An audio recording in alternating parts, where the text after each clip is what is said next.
Assalamualaikum warahmatullahi wabarakatuh. Sebelumnya perkenalkan, kami dari kelompok 2. Kami hendak mempresentasikan tentang strategi pemasaran kantor hukum untuk merawat dan mendapatkan calon klien. Untuk yang pertama, kami akan menjelaskan tentang pengertian klien. Istilah klien sendiri di Kamus Oxford mempunyai pengertian sebagai seseorang yang menggunakan layanan dari seorang atau sebuah organisasi profesional seperti pengacara atau bank. Kata klien di Kamus Besar Bahasa Indonesia atau yang disingkat KBBI yang masuk ke dalam kelas kata nomin, kata benda, yaitu orang yang memperoleh bantuan hukum dari seorang pengacara dalam pembelaan perkara di. Lalu, seiring dengan meningkatnya kebutuhan masyarakat akan jasa hukum, akan menjadikan semakin meningkat pula persaingan bisnis firma hukum. Dengan keadaan yang seperti ini, para petinggi firma hukum harus pintar-pintar menerapkan strategi pemasaran. Di sini juga dijelaskan untuk menghadapi era digital setidaknya ada beberapa hal yang harus dilakukan. Selanjutnya, ada 2 pasal dalam Kode Etik Advokat Indonesia yang melarang iklan dan menggunakan media massa untuk publisitas. Namun, tanpa beriklan pun, pada dasarnya kantor hukum masih bisa melakukan strategi pemasaran untuk bersaing di era digital.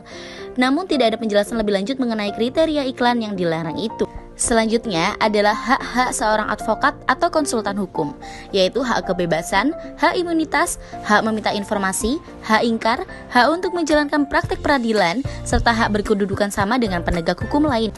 Berikutnya adalah bagaimana cara pemasaran dan perawatan klien. Untuk dapat bersaing di era digital, dalam upaya pemasaran kantor hukum dapat melakukan suatu upaya interaksi kepada masyarakat atau calon klien seputar informasi hukum melalui website atau sosial media yang dikemas secara menarik. Sedangkan untuk tetap dapat terhubung dengan klien, kantor hukum dapat melakukan kontak klien melalui perangkat seluler agar tetap terhubung dan meninjau perkembangan kasus yang dialaminya.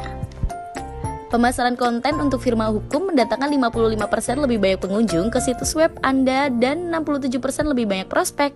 Jadi, dengan membuat konten yang andal, Anda membuat firma hukum terpercaya dengan kredibilitas yang penting untuk menjaring klien potensial. Dan jika Anda ingin mendapatkan lebih banyak exposure dan kepercayaan, pertimbangkan untuk menjadwalkan pertemuan dengan seseorang untuk mempelajari lebih lanjut.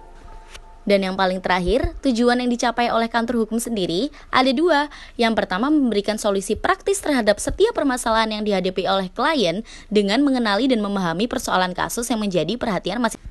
Yang kedua, mendengarkan dengan seksama persoalan-persoalan yang dihadapi oleh klien, mengadopsi pengetahuan hukum dan menyesuaikan jasa yang diberikan dengan hal-hal tersebut. Nah, itu tadi adalah penjelasan dari kami kelompok 2. Apabila ada salah kata, mohon dimaafkan. Wassalamualaikum.